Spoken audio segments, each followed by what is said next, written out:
Pierre de Villeneuve vous informe sur Europe 1.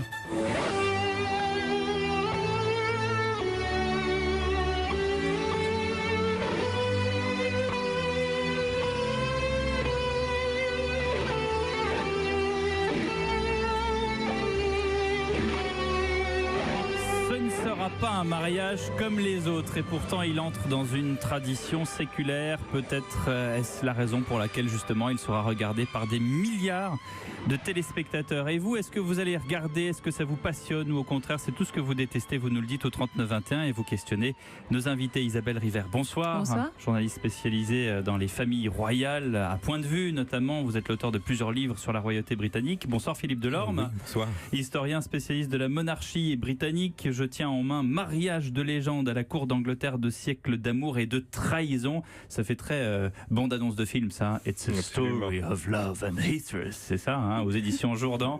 À quelques heures de ce mariage, on a appris finalement que c'est le prince Charles qui allait mener sa future belle-fille Meghan à l'hôtel, son père souffrant ne pouvant venir.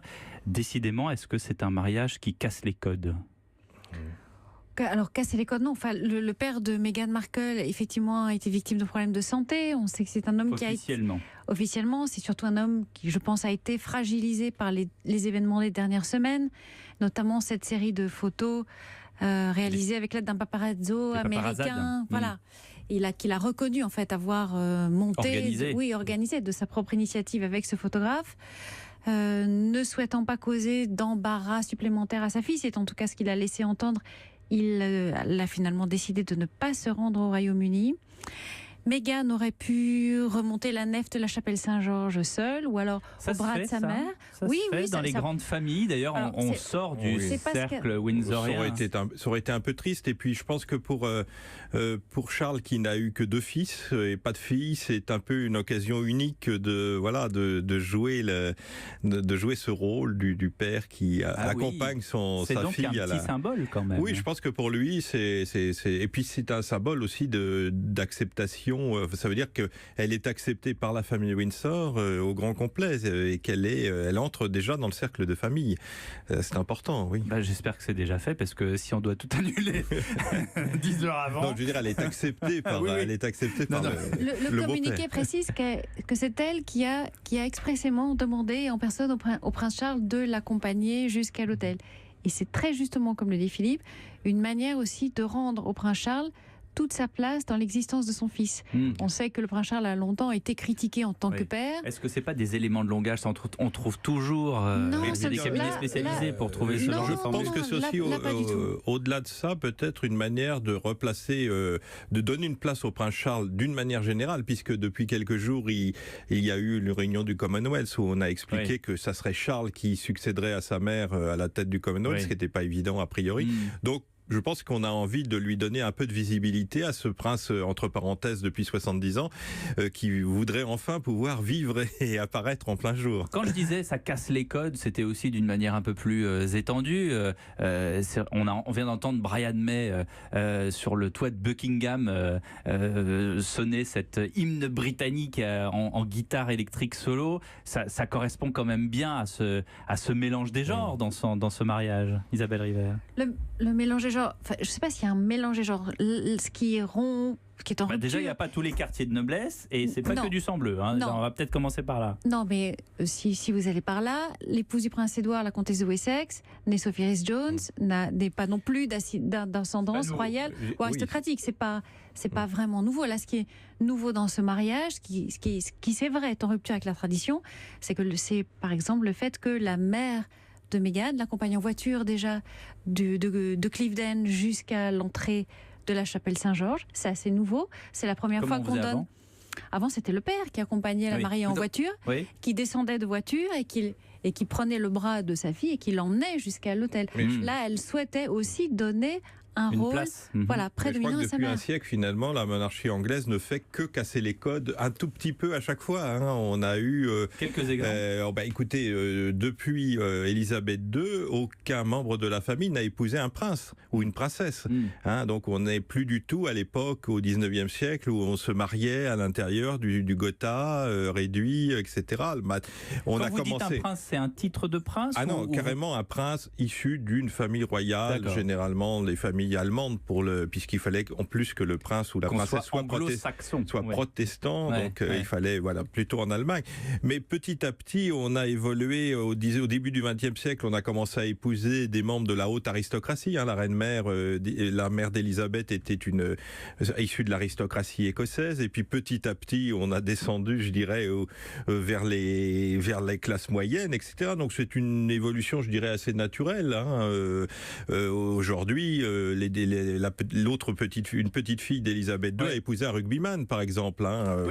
Il y a jamais eu. C'est peut-être la première fois. C'est peut-être la première fois parce que c'est encore une autre rumeur à propos du père de Meghan, comme quoi il serait embarrassé par sa condition modeste de vouloir venir. Est-ce que non, sa condition surtout d'avoir mis les pieds dans le plat en essayant d'avoir une part du gâteau en vendant des photos, et ça, les Windsor ne le veulent plus. Ça. C'est peut-être la première fois qu'on a un problème d'argent dans cette. Non, parce que dans les années 90, justement, les frasques et les incartades de Diana avec les journalistes qui essayaient d'avoir le beurre et l'argent du beurre, je dirais, et puis qui essayaient de jouer à la plus fine avec les journalistes, ça a failli être fatal pour les Windsor. Donc là, on ne veut plus du tout ça. Il n'y a jamais eu d'histoire d'argent.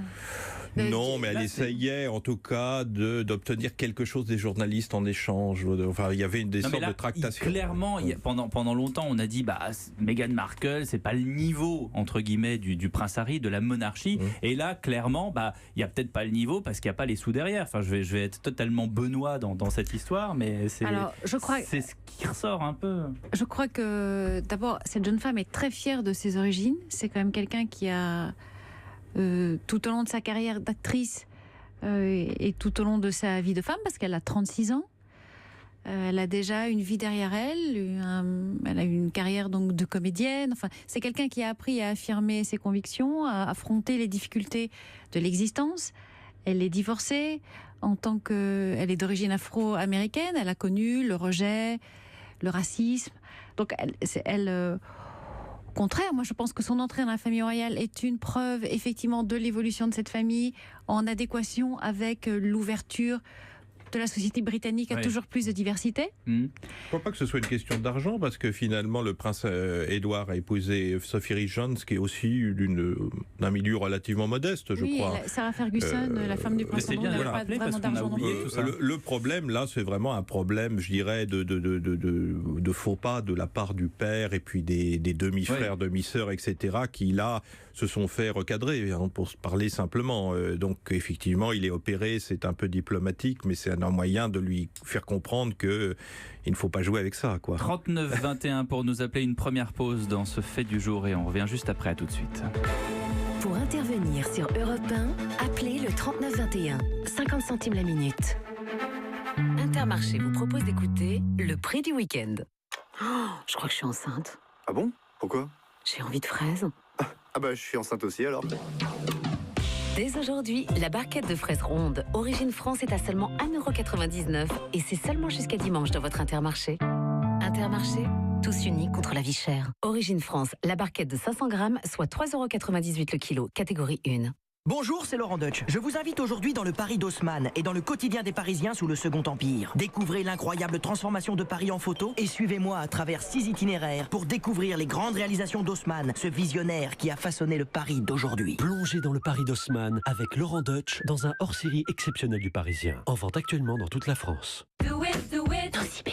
Pour la fête des mères, il y a un parfum d'amour chez Nocibé. Rendez-vous vite chez Nocibé pour gâter votre maman adorée. Jusqu'à ce dimanche, Nocibé vous offre moins 30% sur tous les parfums. Et jusqu'à la dernière minute, profitez du click and collect 2 heures sur nocibé.fr. Nocibé, la beauté libérée. Conditions dans les magasins participants et sur nocibé.fr. Europe Soir, Pierre de Villeneuve sur Europe 1. Et donc demain, la grand-messe, Meghan Markle épouse le prince Harry. On parlait d'un mariage rock un peu différent. Finalement, avec vous, Philippe Delorme, on se rend compte que dans toute l'histoire de la monarchie britannique, c'est pas si différent que ça. Moi, ce que je voulais vous poser comme question à vous deux, à vous, Philippe Delorme et Isabelle River, c'est est-ce que c'est un mariage politique ? Ah non, pas du tout politique au sens... Il n'y a pas d'enjeu politique puisque Attendez, déjà... regardez, on a le Brexit où le Royaume-Uni se renferme. Eux, ils ouvrent complètement. Non, mais ils ouvrent, il y a le métissage. On en parlait avec Isabelle à l'instant. Il y a plein d'éléments qui font qu'on se demande si c'est pas un mariage politique. Non, mais c'est pas un mariage politique au sens qu'il n'a pas été organisé, mais c'est vrai que ça tombe bien au moment où l'Angleterre a besoin d'un second souffle, a besoin d'espérer en l'avenir, de croire en elle-même, et les Anglais bien sûr, mais ça c'est l'avantage de la monarchie.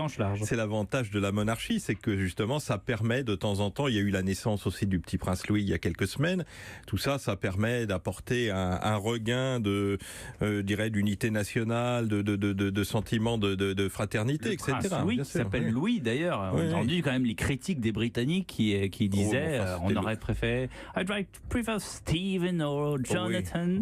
Louis sounds like French. On a entendu quand même ce genre de choses. C'est Louis Mountbatten, le grand-oncle de Charles, donc il n'y a pas de problème. C'est vraiment un prénom tout à fait traditionnel. C'est pareil, pour les Britanniques. Pour rebondir sur ce que disait Philippe, il y a eu un truc intéressant ces dernières semaines. Il y a eu des enquêtes réalisées dans des quartiers défavorisés de grandes villes du Royaume-Uni. Des journalistes sont allés dans des écoles à la rencontre justement de ces jeunes issus de la diversité. Et on se rend compte que chez les petites filles, notamment 10 ans, 12 ans, 13 ans, il y a déjà un phénomène autour de Meghan Markle. Meghan, c'est mon modèle, mon exemple. Et Meghan, pas c'est mon idole. forcément autour de la monarchie en général. Non, mais Meghan est en train de cristalliser quelque chose dans une certaine partie de la société britannique. Cette société issue de la diversité, qui est quand même de plus en plus représentée en Grande-Bretagne.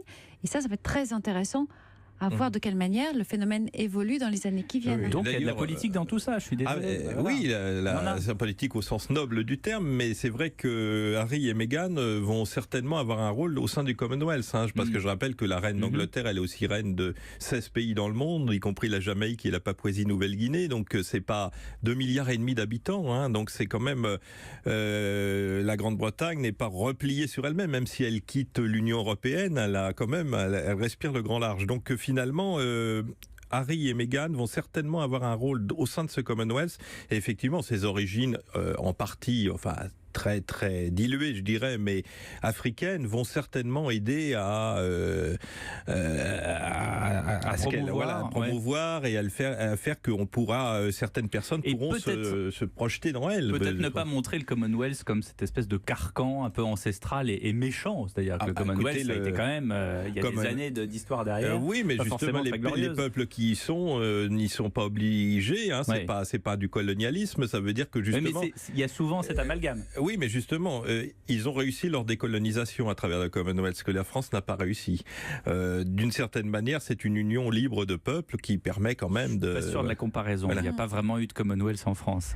Non, mais justement parce qu'il n'y avait pas de reine. Le Commonwealth, c'est 53. Il y a 53 pays au sein du Commonwealth, dont 16 royaumes dans la reine et le chef de l'État. Harry a été nommé par sa grand-mère il y a peu de temps ambassadeur de la jeunesse auprès du Commonwealth. Donc effectivement, c'est certainement un jeune couple qui va beaucoup voyager dans les mois qui viennent. En plus, il s'intéresse beaucoup à l'Afrique, puisqu'il a souvent résidé au Lesotho, où il a été ami avec la famille royale du Lesotho, d'ailleurs. Et donc, très certainement, ils vont vraiment se tourner de ce côté-là, oui. Qu'est-ce qu'il y a dans la tête d'Harry ? C'est-à-dire est-ce qu'il y a d'un côté, je suis l'héritier d'une dynastie incroyable, je suis prince, j'ai mon uniforme, qui sont d'ailleurs exceptionnels, beaux, tous ces uniformes. Et puis d'un autre côté, est-ce qu'il y a dans sa tête, et je vous pose la question, tout ça, ça n'a pas d'importance. Ça a de l'importance. Comment il arrive à faire la part des choses ? Il y a deux parties de sa personnalité, qui cohabitent chez lui. Deux aspects de son caractère très distincts. D'abord, contrairement à ce qu'on pense, il est très attaché aux traditions. Là, par exemple, c'est pas un jean déchiré qui fait que. Non, mais c'est pas. Là, on n'est pas vraiment non plus dans le mariage rock'n'roll. La chapelle Saint-Georges, c'est pas très rock'n'roll. Le défilé en calèche ou en carrosse ou en landau dans les rues de Windsor, c'est pas non plus c'est pas non plus je parlais plutôt de mélange des genres. Et puis il a fait quand même une carrière militaire, donc c'est quelqu'un qui est patriote. Il est obligé de le faire d'ailleurs ou non, il a choisi de le faire et il a mis, je dirais, son courage au bout de ses convictions parce qu'il est allé en Afghanistan. Donc c'est quelqu'un de patriote, donc assez traditionnaliste dans ce domaine. Donc c'est pas non plus un junkie ou un. Non, mais à côté, il a toujours dit, ou laissé entendre, ou voire clairement dit combien la condition de prince était difficile. Oui.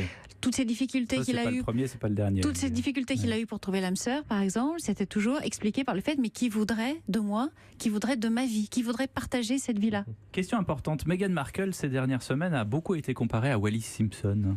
Oui, enfin, je pense que la comparaison est quand même assez hasardeuse. Parce que moi, ça m'a complètement scandalisé. Wallis Simpson, donc, qui était l'épouse d'Édouard VIII, qui a donc en 1936 été obligé de quitter le trône, enfin d'abandonner le trône, d'abdiquer pour l'épouser, était quelqu'un qui avait alors pour le coup qui avait divorcé 2 fois, qui avait un passé très sulfureux. Et au-delà de ce passé sulfureux, je dirais sexuellement parlant, elle avait aussi des accointances politiques un peu douteuses auprès des nazis. Elle connaissait Göring, avec lequel elle avait dû être certainement une de ses maîtresses. Elle a emmené Édouard VIII voir Hitler. Et ensuite, ils sont allés voir Hitler. Donc, je pense qu'au-delà du personnage Wallis Simpson, il y avait ce risque de sombrer vers le nazisme qui. Je suis content de vous entendre dire. Non, ça n'a pas grand-chose à voir. Surtout qu'un élément dont on parle peu dans le cas de Wallis et Édouard, donc du duc et de la duchesse de Windsor, c'est qu'en réalité, lui l'aimait, mais elle n'aimait pas son mari. On le sait maintenant. Au travers de toutes ces lettres qui ont été retrouvées ces dernières années, dans les lettres qu'elle adressait à son ex-mari, donc Ernest Simpson, où elle lui dit à quel point elle regrette qu'ils se soient séparés, etc. On sait bien maintenant on a envie de dire tout ça pour ça. Elle a été un peu. Je pense qu'elle a été un peu coincée dans une situation qu'elle n'a plus maîtrisée. Elle pensait mettre le grappin sur le roi et devenir reine, et puis au dernier moment, ça n'a pas marché. Elle voulait rester une femme de l'ombre. Et voilà. Et donc elle s'est retrouvée coincée dans cette situation, effectivement. Merci beaucoup à vous deux. Donc j'imagine que demain vous êtes totalement scotché au taquet sur ce mariage princier. Isabelle River, auteur de Charles et Camilla notamment, il y a plusieurs livres chez Fayard, et Philippe Delorme, Mariage de légende à la cour d'Angleterre aux éditions Jourdan. Merci d'avoir été avec nous.